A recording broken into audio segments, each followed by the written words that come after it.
I posted for these guys when they came back. We had past Ryla students jump on and comment how still 6 years later they remember Camp Ryla and how it changed their lives. So keep that in mind as you're listening to the students. Today I always invite all 4 students, and some can come and some can't. So first up, I'm going to go ahead and if the 2 Ryla students would come join me here. And then before I start, we actually have a guest today. Larry Mays mentioned her name. Her name is Jenny Carter. And she was a counselor at Camp Ryla. And so she was in Avery's group, and she wanted to come hear what Avery had to say. So if we'll all welcome Jenny Carter. So we have about 7 minutes. So Jenny, if you will just, I'm going to let you close. And so I'd like for you to stay here, and I'll let you ladies do the talking.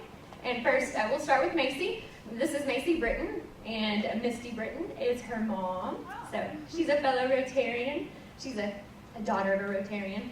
When we are looking at applications, if your children or grandchildren submit their application, we do give them priority because you've committed your time and your resources to this club. And so we do look at that heavily. We also look at Interact involvement. And so Avery's been a part of our Interact club at Greenville High School. So Macy is from Greenville Christian and Avery is from Greenville High School. So Macy, I'll let you start and just introduce your family, and then we'll transition to Avery.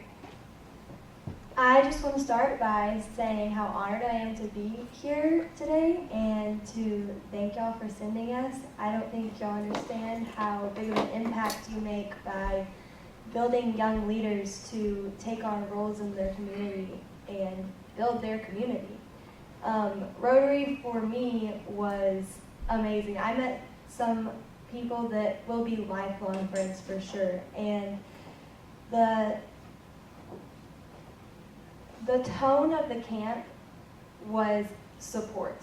We supported our cabin like nothing else. I don't think I've supported anyone else or anything else more than I have supported my cabin mates ever in my life. And that was a very cool thing to experience and get to feel and want to bring back to our community and create that somewhere else so that other people can have that too.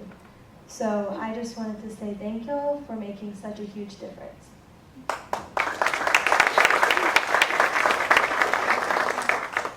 I actually want to start by reading one of my favorite Bible verses. So 1 Timothy 4:12.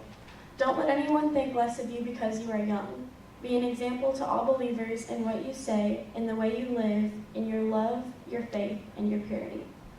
I think that's my favorite verse because it doesn't matter that we're young because we're going to be the future. And so it's just such an honor that you guys would invest so much time and love into those who are younger because we're going to come up and take y'all's place one day. I didn't really know what Rotary was before this camp. And I remember when they told me that I wouldn't have to pay a single cent to go, and I was so shocked because I've always had to pay for church camps and other leadership camps, and so the fact that I didn't have to pay for this one, I was like, okay, that's kind of weird. But I had the best time. I think I'm speaking for everyone who went to Ryla when I say that we really made family members. There was so much support and so much love, and it was amazing. So thank you guys very much for supporting us. So we have a couple more minutes. So give us a story or something that pushed you out of your comfort zone, something that you learned about yourself that you did not know about yourself before you went to camp. Oh wow, there's so much I could say. Well, I came home and my mom can attest to this. My voice was gone, like it did not exist. One of the girls in our cabin sang at the talent show, and she kind of played it off. She was like, yeah, I sing sometimes, just for fun. I'm telling you, she was amazing. And we sat there and we were like, the whole time, we were shocked. And she won first place and we were so proud of her. And that's probably most of the reason why my voice was gone. There was also another girl in our cabin who had never sang in front of everyone, never played her guitar in front of anyone, and she was very, very nervous. So we had our counselors, our wonderful counselors, print out the lyrics to the song she wanted to sing, and our entire cabin group memorized the song so that we could sing it with her and support her as she did that. So I don't do a lot of aggressive physical activity, so I was scared going into this because I had heard stories like, oh, they're gonna get you up at 6 a.m. and you have to run and work out, and so I was like, But one of the things that I was really afraid of was the challenge course, which is a spread out, there's obstacles, you have to work as a team to jump over walls this high, which I thought was impossible. I was scared because I was afraid that I was going to be embarrassed or awkward, and one of the camp's motto is step out of your comfort zone, and I just felt so surrounded by my friends, and they were encouraging me, and I really did step out of my comfort zone. I completed a lot of the things that I thought I would never be able to complete, and I felt like I was flying. It was really fun because I was doing things I thought I could never do before. That's awesome. Do you want to introduce who you have with you today? I just have my mom and my little brother, but they're great, and I love them. I brought my grandmother. My mom and dad weren't able to make it, so I have my grandmother, Kathy, my little brother, Grant, and my boyfriend, Caden. And Jenny, you'll just close this out and maybe kind of share with our Rotary Club things that, from a counselor standpoint, what you experienced. So I actually went to RILA as a camper back in 2006 and have been involved with camp since then for the last 13 years.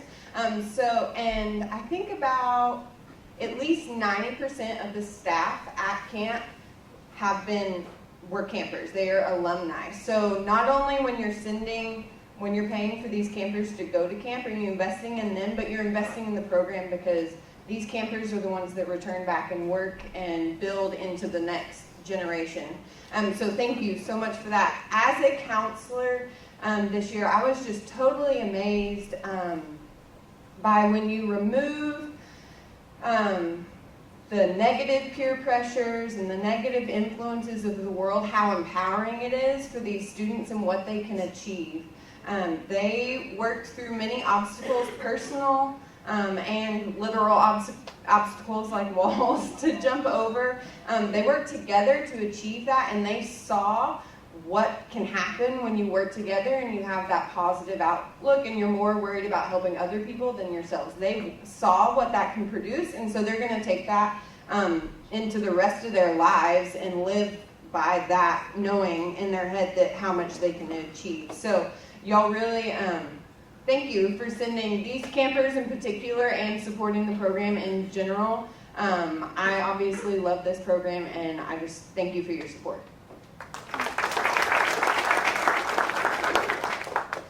Thank you so much for coming in, too. And I want to say, Katie, thank you for allowing me to continue to be the RILA chair. I did kind of fight for that spot because I've done it for so many years, but I love it. It's one of my most favorite activities as a Rotarian, to go and pick up these students and to see that emotion and hear what their experiences were for the week. So thank you. I wouldn't have it any other way. And my hope for you guys, with everything that y'all experienced, yes, you need to get in there. My hope for you guys is that one day you will be standing up on that podium as a Rotarian as well.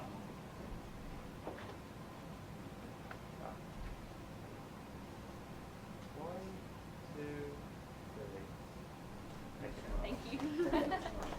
Okay, I would like to now invite David Ryland up. He will be introducing our speaker for the day.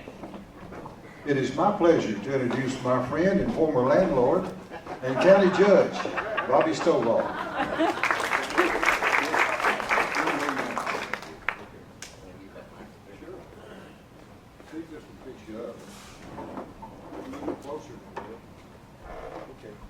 Can you hear me all right? Microphone? that better? Yeah. Ooh, gotta get right up against it. All right. Well, thank you for having me here today. It's always good to be back at the Rotary Club. I was a member here many years ago. We can fix that. And it's good to see some members that were in the club when I was here. And it's really exciting because I thought I was the only old person going to be here today. You're talking about Charles Shirley, aren't you? No, there's a few others around that I see that were here for a while.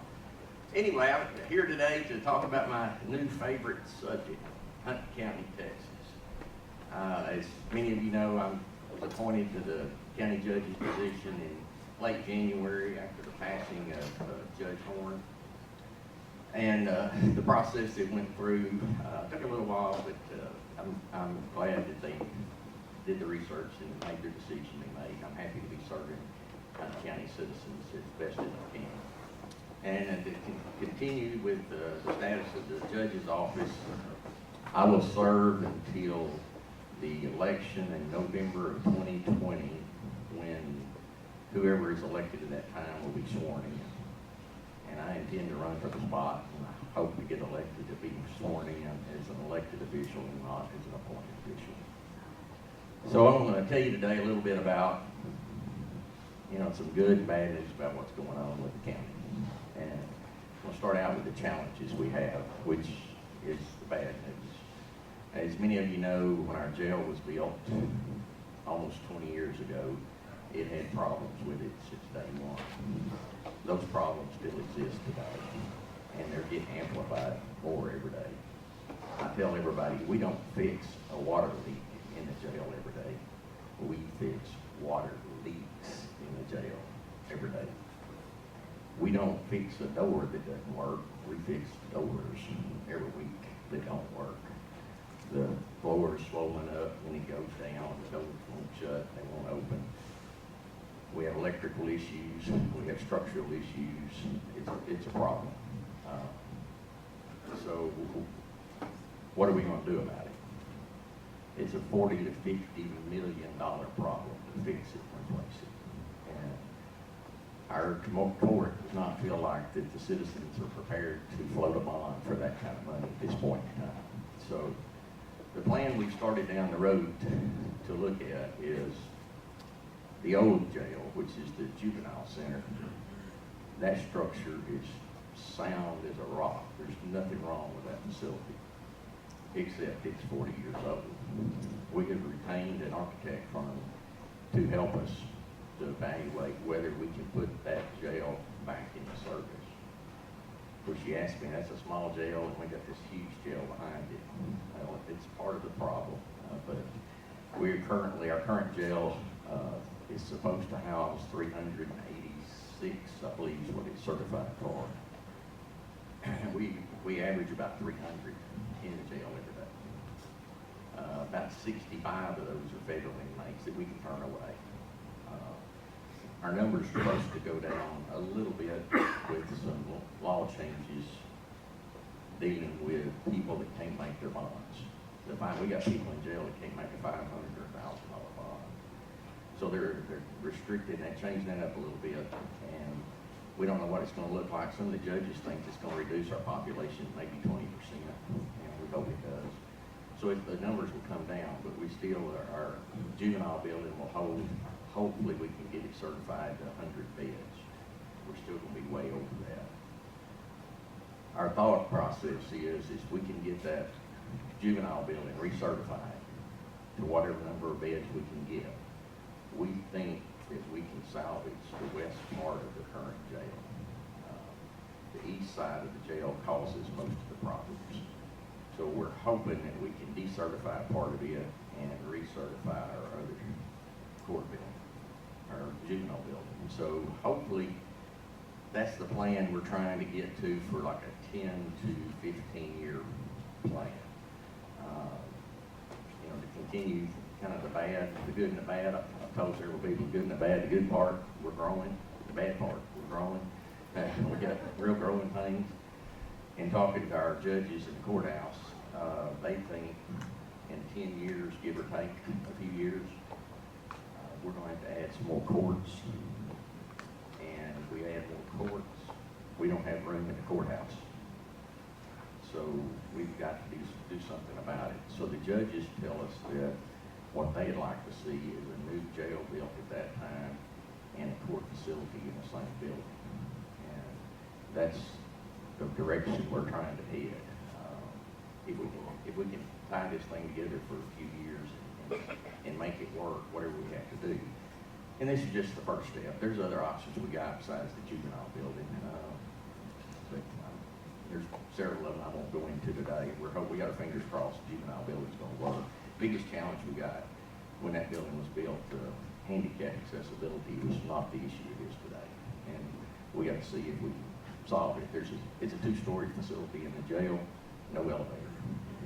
So we got to fix that problem. And there's other issues too, but we're kind of clicking them off one at a time with architects, and we're going to go to the point that we can see if it's going to be feasible to do it. And we hope it's feasible that we can reclaim that building and put it back into service. If not, we got a big building sitting there we don't know what to do with. So that's one of the biggest challenges we got, plus just the growth and getting these court facilities ready where they can operate effectively and efficiently. The other challenge we have that's probably got more zeros at the end of it is our roads.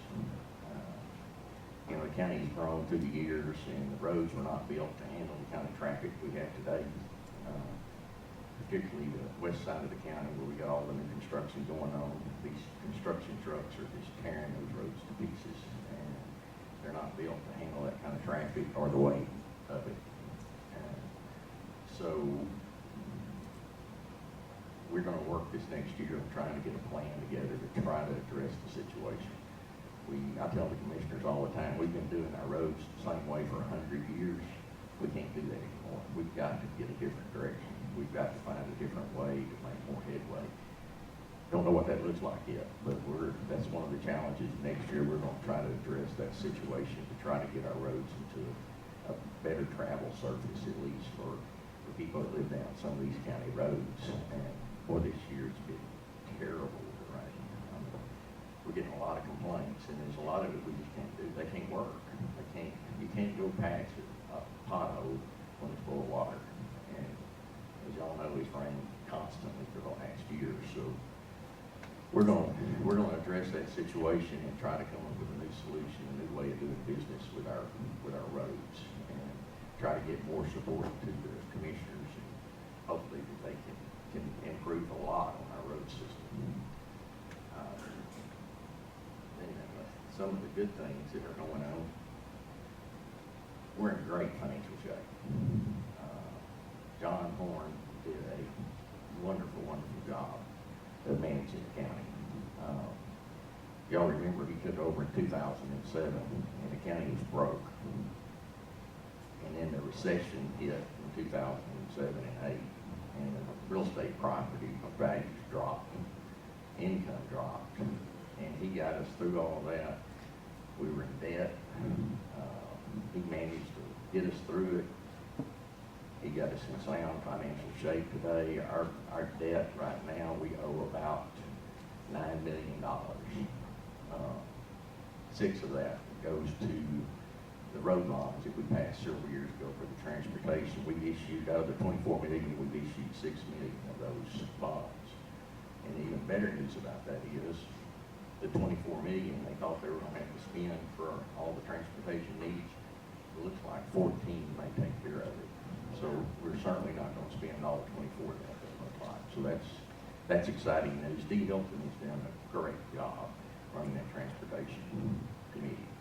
I mean, all of the people that are on that committee worked hard and diligently, and they worked with the engineers, and they've saved money for the county every way they can.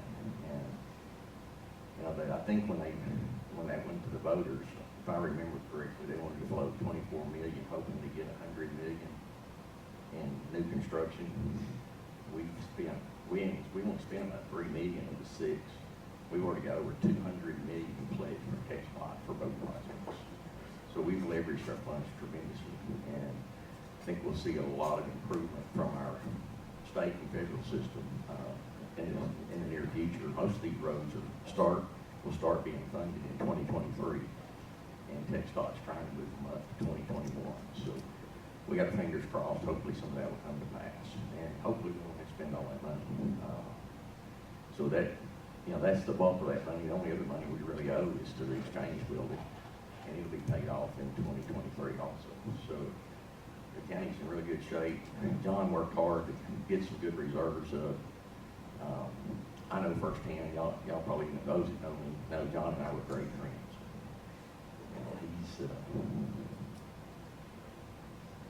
He's on the reason I did this job. I wanted to finish what he started. And John came to me last summer, kind of regressed back to the jail situation and asked me if I would serve as chairman of the committee to look at what to do with that jail. And I told him I would.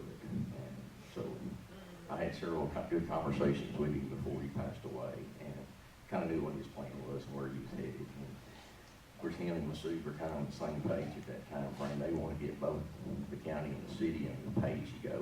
That's what their target was. And John was dead set to get us on a pay-as-you-go system.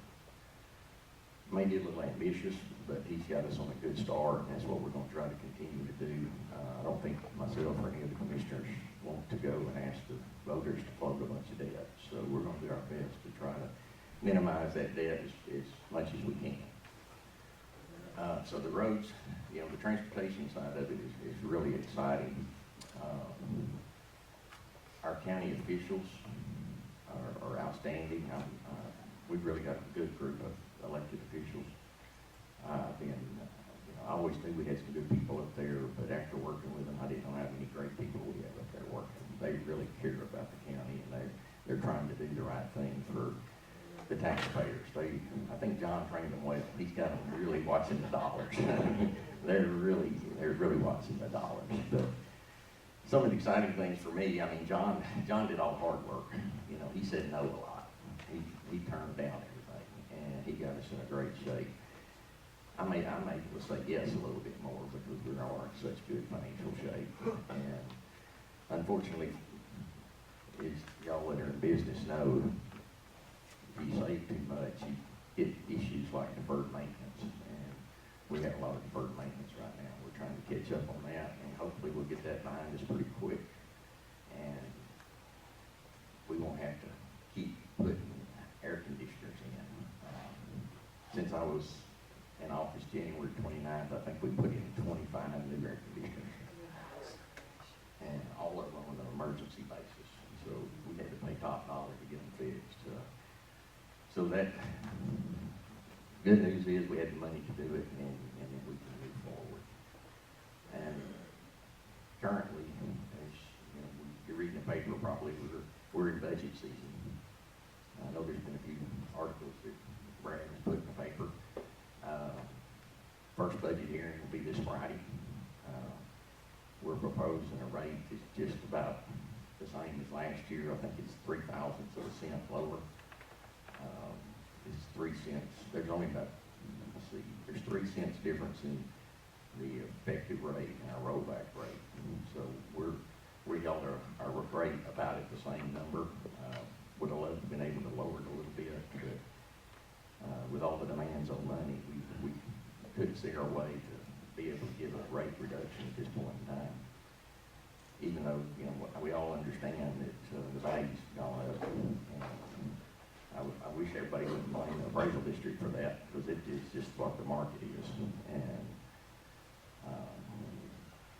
the state didn't do us any favors this year. We put our 3.5% cap on the future budgets, where now we have an 8.5% cap rate.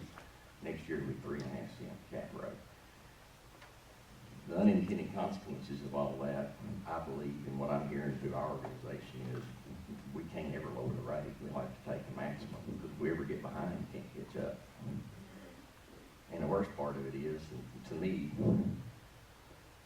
this year, in the same week that they passed the 3.5% cap, they voted and gave all of our judges and attorneys a raise. Guess who gets to pay for it? Taxpayers. Hunt County, Texas, we get to pay for it. State did not send us $1, but they said we don't manage our money good. it's a hurdle. Unintended, these unfunded mandates are killing the local taxpayers. The state's passing all of this down to us at the local level and then blaming the local people for the high taxes. And, I mean, the school system, I don't know if anybody keeps up with the school system. 15 years ago, I believe it was, the state paid 75% of all school funding. It's a third today. Anybody in the school district? It's a third today. But that's our fault. That's our local officials' fault because our tax rates are so high. It's not that they're not doing their job. So y'all keep that in mind when you're talking to your elected officials at the state level and try to get that straightened out. And I know that some of ours are on board with us and some of us are against us in that issue. So we really need to work on that during the next election cycle. Well, with that, I wanted to save plenty of time for some questions. Anybody? David? What did you have to do after the big wind came through? And I think you were without power in the jail, weren't you? We were without power for about 12 to 15 hours. I know you want to keep those people safe, so that Well, it was a little exciting time for us, myself and the sheriff, when we got up the next morning and saw that we were without power. I made some calls to Juice, and Juice jumped backwards, getting us power up. I think the whole north line was down, is that correct? The north service line coming into downtown was basically destroyed, is what I understood. So they worked for it, panically and got us Juice, and it got us power from a different direction. But that morning, about 7 o'clock, I'd already called the sheriff and said, start calling and get buses lined up, start getting facilities to move our prisoners. I had to do that the first month on the job. We had to abandon the jail for a gas leak. And I thought, here we go again. The jail standards are, if a temperature drops below 65 or goes over 85, you got to get them out of there. It was 82 when the power came back on. So thank goodness for Juice and their reliability in getting out there and fixing it. It was a major problem. We had to get it. And a dangerous problem. Very dangerous to prisoners. Anybody else got a question? Ross? Get the driver's license bureau back up here. Oh, you would ask that. I don't want to have to go to Rockwall. Sulphur Springs is better. All I can tell you is what I know. And I guess the first 2 weeks that I was in office, we had Hunt County Days in Austin. And Dan Flynn cornered me and said, you have to get that office back open. And we're doing everything we can. We made them an offer to come back into the building for no charge, basically. Just asking that they pay their expenses. And so he said, you got to do something. So he gave Daniel Ray and myself a number of somebody at DPS. And turned out it was the chief deputy of the Department of Public Safety. And told him what we were calling about. And it didn't sound good. And he was making excuses about all these people that had to approve it. And it was bogged down. And he didn't know that it ever happened. I said, well, I'm going to be here all day today and tomorrow. If you can get us a meeting, get everybody face to face, let's see if we can get it done. And they did that. And when Daniel Ray and I left there, we had a deal for them to come back to Greenville. And they have stonewalled us ever since. So I don't know. We've got a lease. It took until about 2 weeks ago. We finally got a lease agreed on with no signature on it. So crossing our fingers, we're doing everything we can. It's out of our hands. We've been over backwards to try to accommodate them. So it's up to the state. Anybody else? Wow. No complaints. There is just one thing, and I know it's been brought up, and I'm not sure whether it falls into your area, but it's the... It doesn't. It's the big trucks going down through downtown, and the signage on Joe Ramsey to actually send them through that way? Is there anything on the plan? That's really a city of Greenville issue in TxDOT. Big, And I know the city's working on that hard. They don't like it, and there's only so much they can do. Thank you. Can the county assess impact fees on the development? No, No, they cannot. no, they cannot. The difference, I mean, Andy Bench told me this a long time ago, very Dr. Seuss version of the difference between a city and a county. Cities can do anything they want to do that's not prohibited by law. Counties can only do those things that's granted to them by law. The state looks at us as a branch of the state. So whatever's in the Constitution and whatever statutes they pass to regulate us, that's all the authority we have. In Ellis County, after you turn 65, you don't pay any county tax anymore. Very looking, not doing that, holding back off the county, not charging people after 65 tax. That was brought up to our court by a citizen to be heard a month ago, 6 weeks ago, something like that. We're in the middle of the budget. We'll probably take that up next year, look at it. We're aware of it. Honestly, I don't think anybody in our court was aware that it could be done. But once it was brought to our attention, and we said that after we get through this year, we're going to look at it and see what we need to do. But I don't have an opinion whether we will. Well, there's 3 of us on there that's over 65. So. Well, that helps you. That's a good point. And it takes 3 votes. So.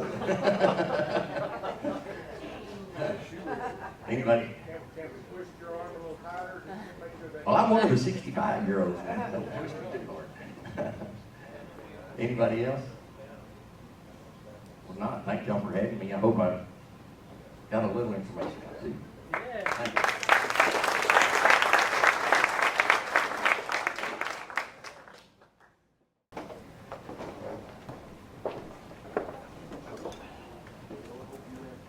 Okay, that was great. Actually, that was some really useful, important information for us, and I appreciate you coming and telling us all about what's going on in the county. I'm going to just give you a couple of little last-minute announcements or recap of announcements before we go. Make sure to take the flyers off of the table for the Cotton Patch Challenge. Hand those out, post those up. Let's get the word out that this is coming up in a month, okay? This is one of our huge fundraisers. Also, Troy asked for connections into school districts to the people in the actual high schools.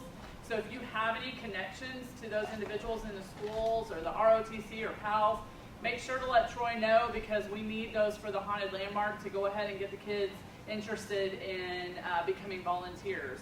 Ryla kids, just saying. And the last thing, there's no announcement on the tables today. I will make sure that those are here next week, but just please do not forget that at the end of this month, on August 29th, everybody get your phones out, put it in your calendars right now. From 6 to 8 p.m., we have Pints for Polio at Ash and Rose. I need volunteers to help come and work that event. It's not very long. It's just a few hours. I know we've got our favorite raffle lady who is going to be helping us out to get donations, but money in a hat kind of thing. So thank you, Debbie, for agreeing to do that, although we pretty much just cornered her and begged. Yeah. So please make sure to be there at Ash and Rose right across the street on August 29th at 6 p.m. And that is all for Rotary today. Oh, wait. Yes, sir? I just noticed that I'm leading the setup cleanup team. So oh, there you go. Congratulations. If you're on that, help me out. I don't want to have to Set up and clean up. And you know what? That is a good, let's see, who's on the set up and clean up team. Make sure to read on your calendars right there. Please make sure to help clean up today.